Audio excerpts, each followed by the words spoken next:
Beatrice Amondi, founder of Mwanadada Foundation, and also the current vice chairperson of the ruling party for this great county.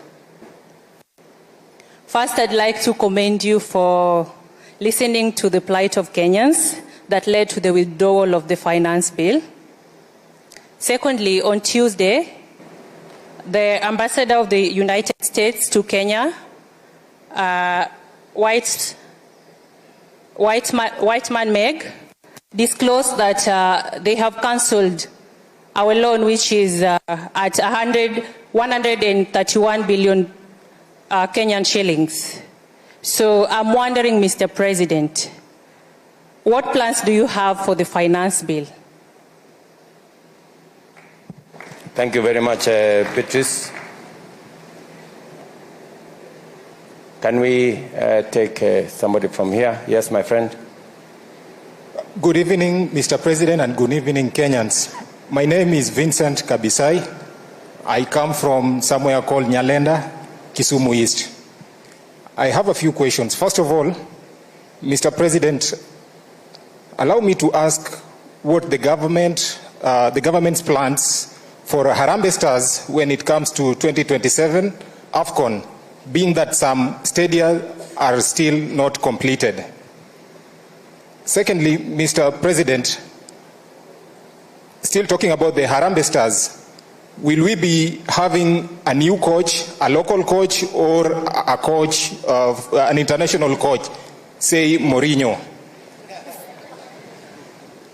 Mr. President,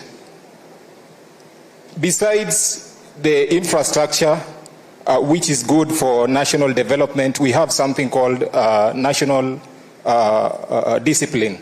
The other day at Lower Kabete, I saw the engagement that you had with the county commissioners, and it was impressive. It's a step in the right direction, if at all we are to move forward as a country, because there are a lot of repeals that have been done when it comes to the national administration. So, Mr. President, let me talk about the police. You go to the police station, and nowadays some police stations have turned to become shops. You go to the police station and you are asked to pay, say, 1,000 shillings just to lodge a complaint. It is a grave concern. It is something that I've witnessed, and I think that should not happen. My suggestion is that in the very spirit of having ICT hubs, these police stations should have Wi-Fis, and they should have CCTVs. They should have CCTVs, Mr. President. I think that is also a step in the right direction. Talking about water, I know this is it is a devolved function, but water is being regulated by WASREB up there. Lake Victoria is just around the corner, and yet the tariff that Kisumu is using has been repealed. The tariff was revised in 2002 on an incremental tariff. At the moment, for the first 6 units, you realize that Kisumu residents have to pay 83 shillings per cubic meter. For the next 14 units, that is 6 up to a consumption of 20, they have to pay 121 shillings per cubic meter. And then from 21 up to 50, they have to pay,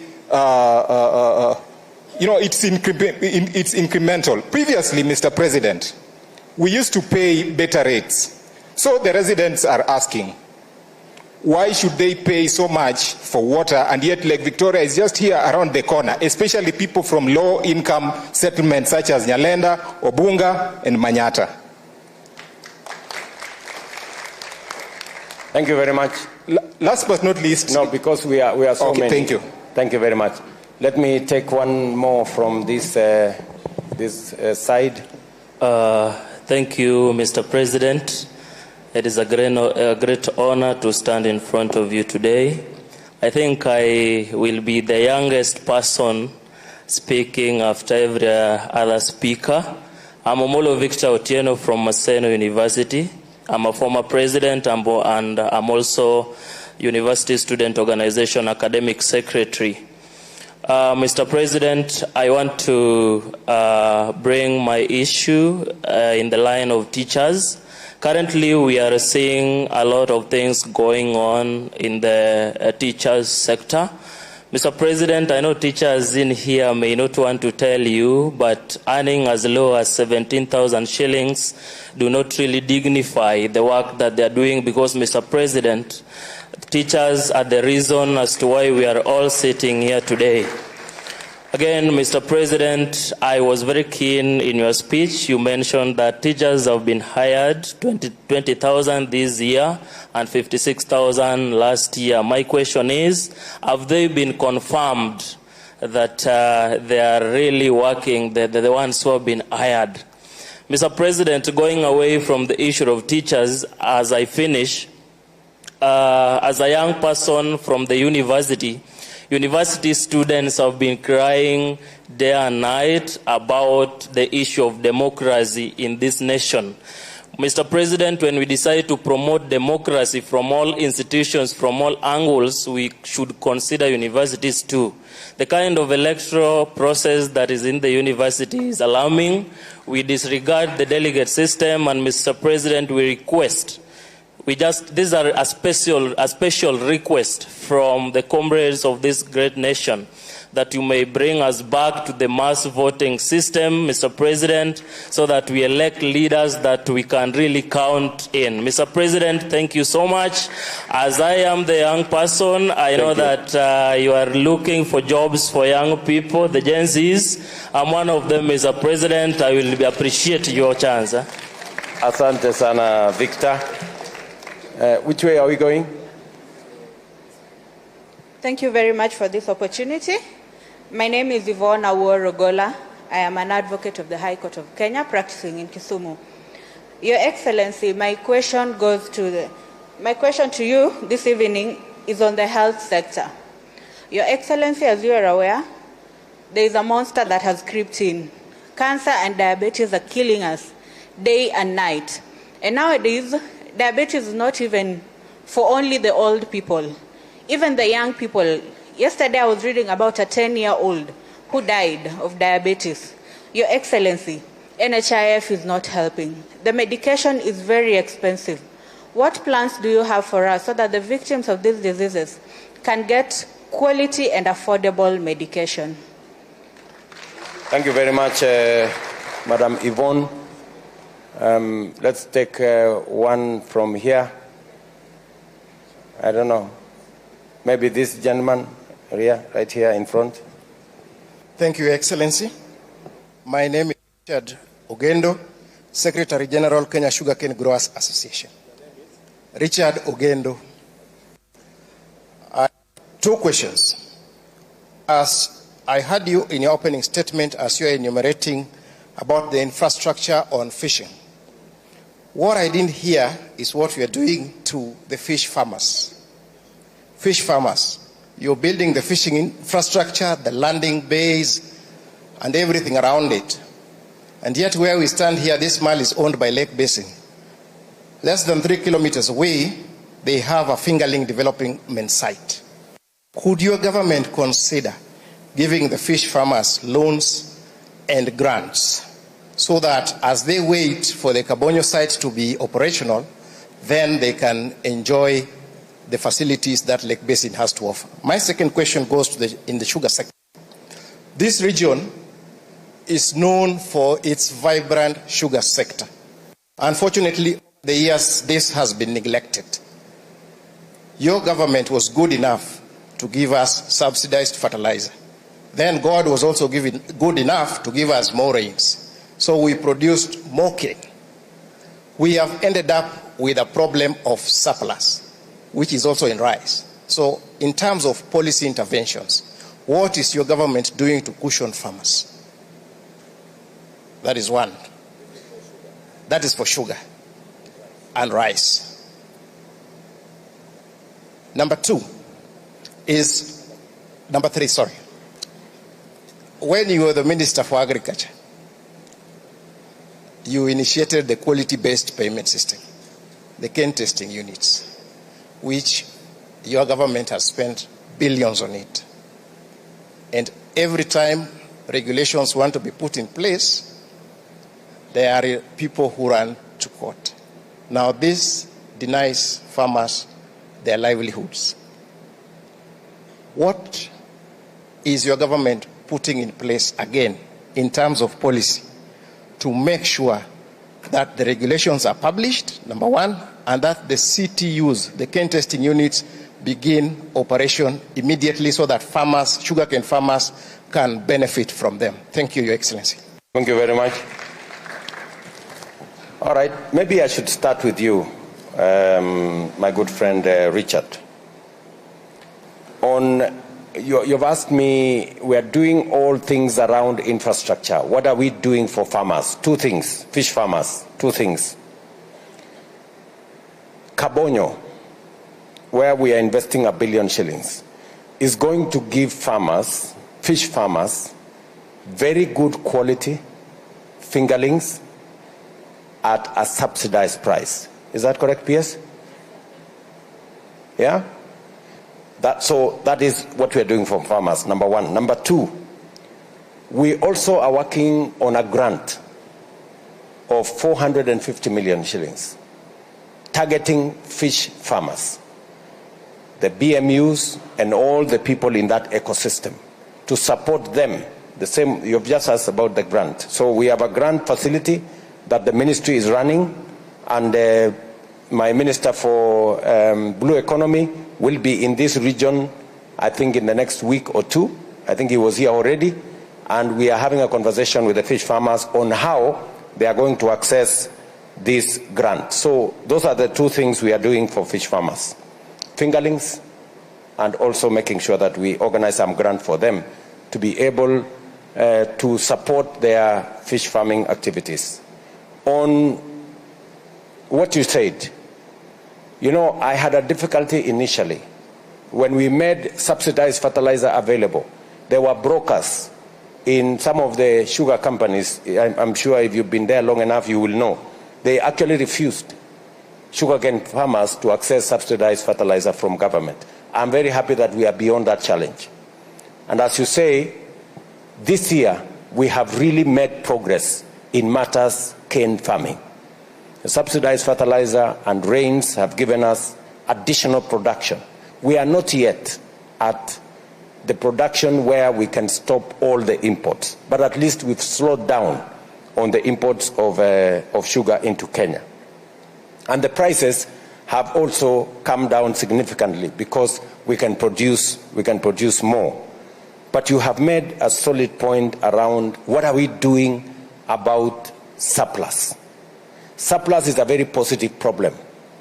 I was actually, I met the chair of the rice farmers in Kuja, and he told me exactly the same thing. What are we doing to make sure that the rice farmers, who I am told in just that irrigation program in Kuja, they have 800 tons that has been in their stores for the last 6 months.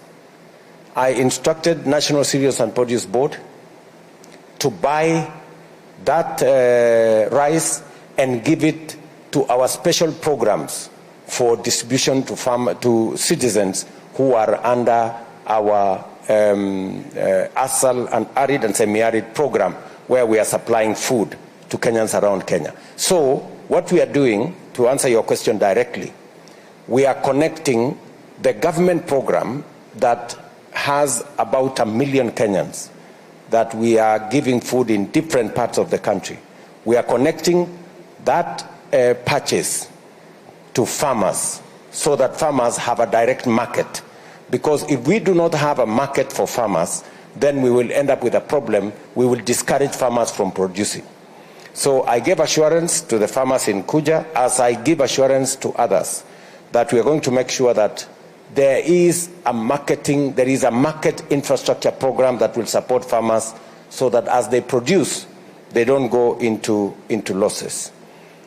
On what you have said about cane testing, the cane testing units, it is true.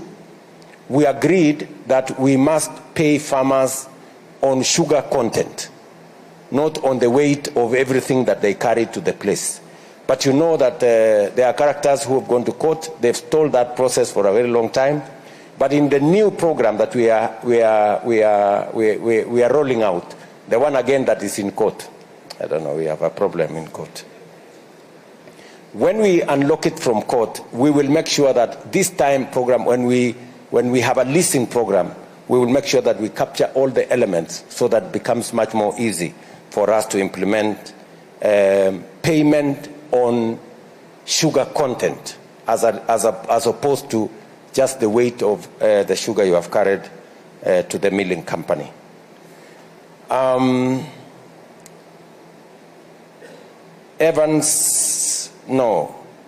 Yvonne Owor has asked me about cancer and diabetes and the chronic illnesses. And it is true, Yvonne, that even children of 10 years nowadays can suffer from high blood pressure, they can suffer from diabetes. In fact, I have an experience myself of children who are below 15 who are diabetic. So it is a situation that is real in Kenya today. And you have said correctly that NHIF is inadequate. The reality is that we have to transition. I am very clear in my mind that we need a different health infrastructure. It is the reason why we have changed the law on delivery of health. Parliament has now passed 4 different pieces of legislation that will help us achieve 3 things. Number 1, we want to make sure that level 1, level 2 facilities have adequate medicine and adequate personnel. Number 2, we want to make sure that as opposed to NHIF, which catered largely for people who had a pay slip, we're going to have the Social Health Insurance Fund. This time round, that fund, it doesn't matter whether you have a job or you have no job. The Social Health Insurance Fund will register every Kenyan. And we will make sure that those who can afford will pay, and those who do not afford, the government of Kenya will pay for them, so that everybody has a health insurance cover. And then number 3, because I told you 3 things. Number 3, we are now going to have, under the new law, we have a chronic illness fund that will take care of diabetes, hypertension, and all the other chronic diseases. And this fund will be accessed by everybody, every Kenyan, irrespective of your financial status. And this fund is contributed by all of us as Kenya, and government of Kenya will top up if there are any gaps. So for the first time in the history of Kenya, people who suffer from cancer, people who suffer from diabetes, people who suffer from hypertension, who today cannot go to hospital, because if you go to hospital, you will get a bill of 1 million, 2 million shillings, 3 million shillings. You sell your house, you sell your furniture, you sell your livestock, you sell everything you have, and you end up in poverty. For the first time, we will have a dedicated fund about chronic illnesses that will be accessed by every Kenyan. That is the new model that we are rolling out as a country. You asked me, what are we doing about it? Bwana Victor, Bwana Omolo, it is true that we have interns as teachers. And let me explain why we decided to go the route of interns. We have a very serious problem of shortage of teachers. In fact, our shortage is in the region of 140,000 teachers. That is the shortage we have in our schools. In fact, yesterday I was in a school in I don't remember the name of the school. I don't know who. We had a school there. The MP for Nyatike was telling me there was a school, not Agenga, the other school there. He told me there were 200 students with one teacher from government. You know? That's how serious the whole thing is. So what did I do? I looked at the numbers and I said, we have 300,000 teachers out there, trained. In fact, some of them are about to go to retire before they get a job.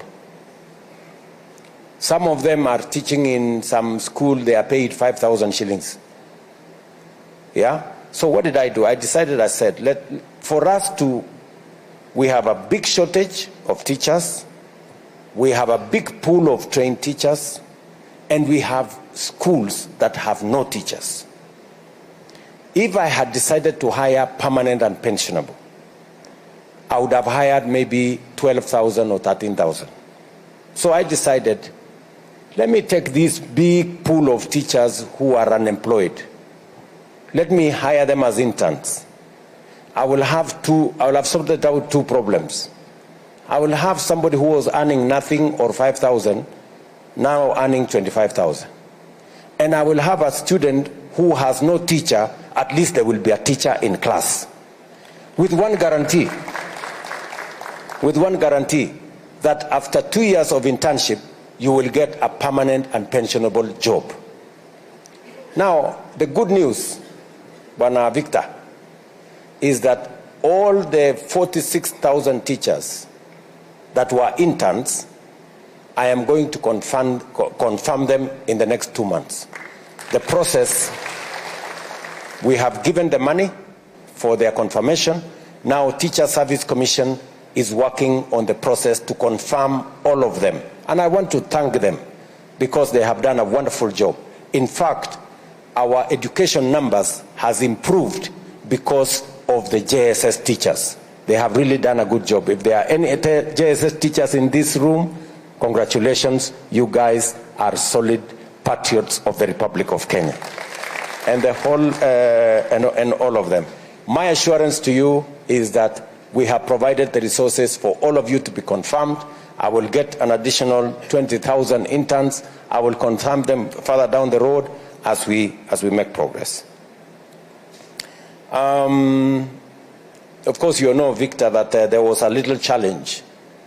Some of the unions wanted to incite teachers to go on a strike on a matter that we have already sorted, because the collective bargaining agreement that was negotiated between TSC and the teachers, we have already provided money. In fact, I think by today or tomorrow, every teacher will have their salaries, they will have all their arrears paid for in accordance with the CBA that was signed.